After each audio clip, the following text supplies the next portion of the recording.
Kagulat World. Hindi basta simpleng teaser ang pinakawalang post ng Tennis Channel tungkol kay Alexandra Ayala.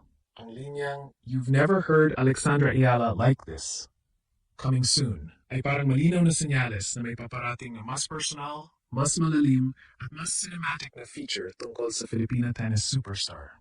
At kung titignan ang galaw ng international media nitong mga nakaraang buwan, hindi ito random. Sunod-sunod na ang malalaking feature kay Alex mula sa WTA, ESPN, Tennis.com at iba pang global outlets dahil sa sobrang lakas ng Alex Ayala effect sa tennis world. Pero bakit you've never heard Alexandra Ayala like this?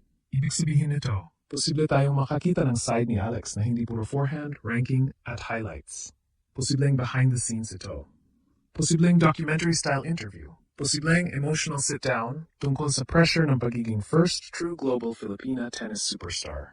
At mas lalong interesting dahil ang teaming nito ay papalapit sa Roland Garros season kung saan sobrang init ulit ng pangalan niya internationally. Napansin din ng fans na mas vocal na si Alex lately sa interviews niya. Mas confident, mas expressive, at mas comfortable magsalita tungkol sa pressure, fame, Filipino support, at mental battles sa WTA Tour. Kaya ngayon, ang tanong ng buong tennis world, ano ba talaga ang ipapakita ng Tennis Channel? At bakit parang may binubuong malaking global image push para kay Alex?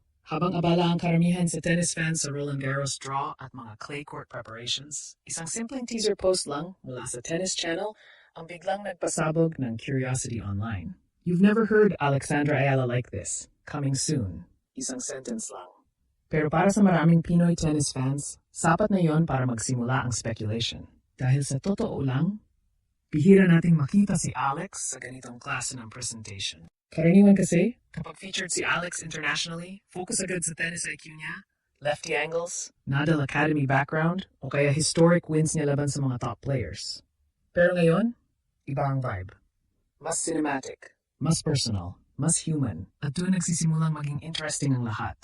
Sa mga nakarang buwan kasi, sobrang lumaki ng international attention kay Alex Ayala. Hindi na lang siya promising Asian player. Hindi na rin lang Filipina prospect. Unti-unti na siyang tinatrato bilang isa sa pinaka-importanteng young faces ng women's tennis. Sa Indian Wells pa lang, according sa reports, sobrang lakas na raw ng fan presence ni Alex na napansin mismo ng tournament organizers. ESPN even described it as the Alex Ayala effect. At hindi lang yon. Sa WTA interviews, makikita mo na rin ang pagbabago sa aura niya. Mas articulate, mas emotionally open, mas natural magsalita tungkol sa pressure ng pagiging global Filipina athlete. Kaya maraming fans ngayon ang naniniwala na itong teaser ay hindi basta interview. Possible na ito ay exclusive documentary segment, personality feature, behind-the-scenes audio series, long-form sit-down interview, or even a campaign piece introducing Alex to a broader Western audience. At bakit mahalaga yan? Dahil ibang level na ang branding nito. Kapag ang Tennis Channel mismo ang nagsimulang mag-market sa'yo gamit ang emotional storytelling instead of pure highlights, ibig sabihin may nakikita silang mas malaking potential sa personality mo. Hindi lang sa laro mo. At yun ang pinakamalaking pagbabago kay Alex ngayon. Hindi na lang siya athlete. Nagiging global sports personality na siya. Mas lalo itong lumakas matapos siyang magkaroon ng massive breakthroughs internationally nitong mga nakaraang taon. Kabilang na ang historic wins laban sa top players, deep WTA runs, at pagiging kauna-unahang Filipina na nakapasok sa elite tier ng women's tennis rankings. Pero may isa pang mas malalim na dahilan kung bakit mukhang special ang teaser na ito. Voice, emotion, identity. Kapag sinabi nilang you've never heard Alexandra Ayala like this, posibleng hindi lang literal na boses ang tinutukoy nila. Possible nito yung first time na maririnig natin si Alex nang walang tennis mask. Walang press conference mode, walang safe answers, walang generic athlete responses. Kundi yung totoong Alex, yung pressure, homesickness, expectations, loneliness, sacrifices, at kung paano niya binubuhat ang pangalan ng Pilipinas sa isang sport na historically halos walang Pinoy representation. At yun ang dangerous combination ngayon kay Alex. Dahil kapag nagsama ang elite talent at authentic personality, doon nagsisimulang mabuo ang tunay na superstar. Ang pinakamapanganib na parte sa pag-angat ngayon ni Alex ay hindi lang ang laro niya, kundi kung paano siya unti-unting nagiging emotionally relatable sa global audience. At yun ang posibleng dahilan kung bakit sobrang mysterious ng teaser ng Tennis Channel. Kapag sinabi kasi nilang, you've never heard Alexandra Ayala like this. Para malinaw na hindi lang forehand highlights ang gustong ibenta rito. Emotion on target, connection, identity. Sa international tennis kasi, maraming magagaling na players. Pero kakaunti lang ang may aura na kayang magdala ng buong bansa emotionally.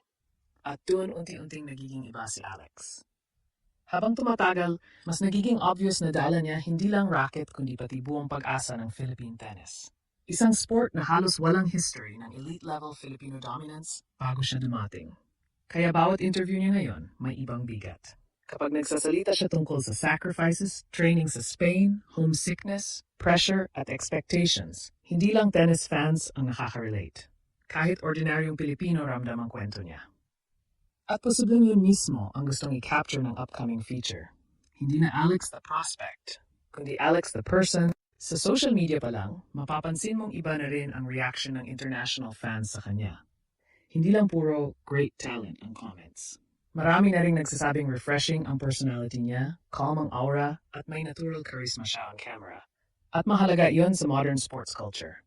Dahil sa panahon ngayon, ang mga superstar hindi lang ginagawa sa court.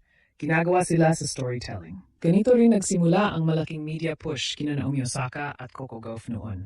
Una mong makikita ang game nila, pero eventually, mas makikilala mo ang personality, beliefs, emotions, at personal journey nila. Doon lalong lumalalim ang fan connection.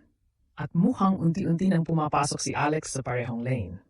Hindi aksidente na mas marami na siyang feature interviews ngayon. Hindi rin aksidente na ang Tennis Channel mismo ang tila gumagawa ng cinematic build-up.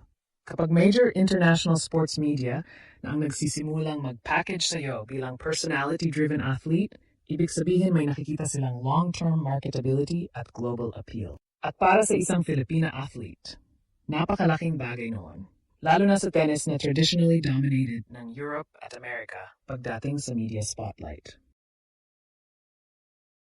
Kaya para sa maraming Pinoy fans, parang surreal makita na si Alex ngayon ang isa sa pinaka-pinag-usapang young names sa women's tennis conversations online. At mas lalong lumalakas ang excitement dahil sakto ang teaming nito sa Roland Garros season. Clay court season pa naman historically ang isa sa pinaka-importanting development stages para sa mga rising players. Dahil dito mas sinusukat ang patience, movement, at tactical maturity. Kaya posible ring bahagi ito ng mas malaking global rollout para ipakilala si Alex sa mas mainstream tennis audience bago ang mga susunod niyang major tournaments. At kung totoo yun, posibleng simula pa lang ito ng mas malaking transformation ni Alex sa international sports world. Dahil dati, pinapanood lang siya para sa potential niya. Pero ngayon, mukhang gusto na siyang pakinggan ng buong mundo. At sa sports entertainment industry, yun ang isa sa pinakamalaking senyales na paparating na ang tunay na superstardom.